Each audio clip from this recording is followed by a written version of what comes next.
នេះគឺជាទូរស័ព្ទដែលបងប្អូនទាំងគ្នាគួរតែទិញយកទៅប្រើប្រាស់ជាពិសេសបងប្អូនដែលកាន់ account ច្រើនគណនីច្រើនហើយចង់ការពារសុវត្ថិភាពនៅក្នុងការប្រើប្រាស់ model iPhone គឺជាទូរស័ព្ទមួយដែលបងប្អូនអាចទុកចិត្តបានដោយសារតែខ្ញុំគឺជាអ្នកប្រើប្រាស់ iPhone រាប់ឆ្នាំមកហើយខ្ញុំក៏ទទួលបានសុវត្ថិភាពចេញពីវាច្រើនដែរដែលក្នុងនោះគឺវាការពារច្រើនមែនទែនអញ្ចឹងនៅក្នុងវីដេអូនេះគឺខ្ញុំនឹងចែកម្លែកបងប្អូនទាំងគ្នាទៅជាមួយនឹងបញ្ហាមួយចំនួនដែលបងប្អូនគួរដឹងនៅលើទូរស័ព្ទដៃ Android ក៏ដូចជា iPhone ផងដែរសម្រាប់ Android មួយចំនួនគឺបងប្អូនទាំងគ្នាមិនទទួលបានសុវត្ថិភាពទេនៅក្នុងករណីដែលបងប្អូនដំឡើងកម្មវិធីក្រៅច្រើនក៏ប៉ុន្តែសម្រាប់ Apple វិញគឺអត់ឲ្យធ្វើការដំឡើងកម្មវិធីក្រៅទេបងប្អូនដឹងហើយគឺជាការបិទទៅលើការដំឡើងកម្មវិធីក្រៅហើយតកតងជាមួយនឹងការប្រព័ន្ធ security របស់វានឹងគឺវាតឹងរឹងមែនទែននៅក្នុងការប្រើប្រាស់អញ្ចឹងវាល្អសម្រាប់យើងផ្ទុកគណនីផ្សេងៗដូចជា Facebook TikTok ឬក៏ account Gmail ផ្សេងៗអញ្ចឹងវាល្អសម្រាប់បងប្អូនទាំងគ្នានៅក្នុងការប្រើប្រាស់ទៅលើ personal account ឬក៏គេហៅថា professional ទៅលើ smartphone សម្រាប់ model iPhone 15នេះគឺជាទូរស័ព្ទមួយដែលល្អមែនទែនសម្រាប់បងប្អូនធ្វើការប្រើប្រាស់ជាពិសេសនារីឬក៏បងស្រីបងស្រីអីហ្នឹងគឺគាត់កាន់ទៅខ្ជូតស្អាតព្រោះដោយសារតែវាគឺជាប្រភេទកាមេរ៉ាខ្វែងបែបនេះហើយពណ៌នេះគឺជាពណ៌ pink ឬក៏យើងហៅថាពណ៌ឈូកស្អាតមែនទែនចំពោះប្រព័ន្ធសុវត្ថិភាពដែលខ្ញុំចង់និយាយទៅនឹងiPhone គឺមានច្រើនក៏ប៉ុន្តែនៅក្នុងវីដេអូនេះគឺខ្ញុំសូមនិយាយកាត់ទេតកតងជាមួយនឹង ecosystem របស់ Apple ដែលនៅក្នុងនោះគឺយើងទទួលបានព័ត៌មានថ្មីមួយពាក់ព័ន្ធជាមួយនឹងការ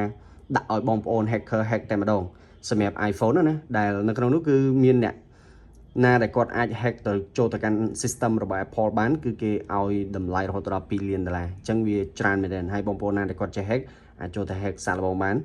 ចំពោះការប្រើប្រាស់វិញខ្ញុំគិតថា iPhone គឺជា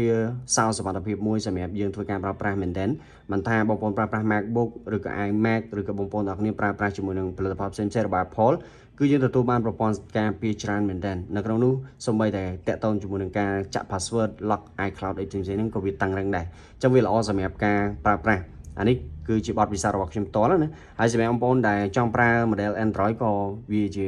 រឿងរបស់បងប្អូនដែរវាអត់មានជាបញ្ហាទេគ្រាន់តែថា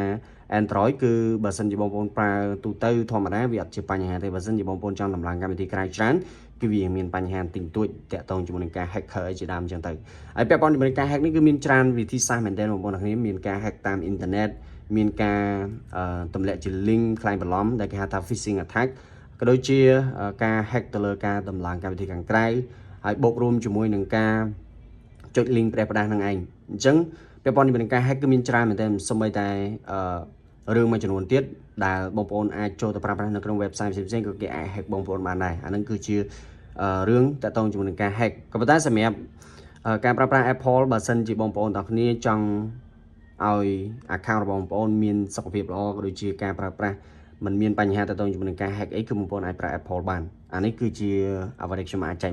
ទៅកាន់បងប្អូនទាំងគ្នាបានអញ្ចឹងណាក៏ប៉ុន្តែមិនមែនថា Android ទាំងអស់គឺសិតតែត្រូវបានគេ hack ទេព្រោះដោយសារតែបើសិនជាបងប្អូនអត់ដំឡើងកម្មវិធីក្រៅឬក៏មានបញ្ហាតាក់ទងជាមួយនឹងការចុច link ផ្សេងៗគឺវាមិនត្រូវបាន hack នោះទេអញ្ចឹងវីដេអូនេះគឺមានប៉ុណ្្នឹងទេអរគុណសម្រាប់ការតាមទស្សនាវីដេអូនេះបើសិនជាបងប្អូនមានអីចង់សួរខ្ញុំអាច comment នៅក្នុងវីដេអូនេះបានជាពិសេសសម្រាប់បងប្អូនដែលចង់បានកុំព្យូទ័រក៏ដូចជាទូរស័ព្ទមួយទឹក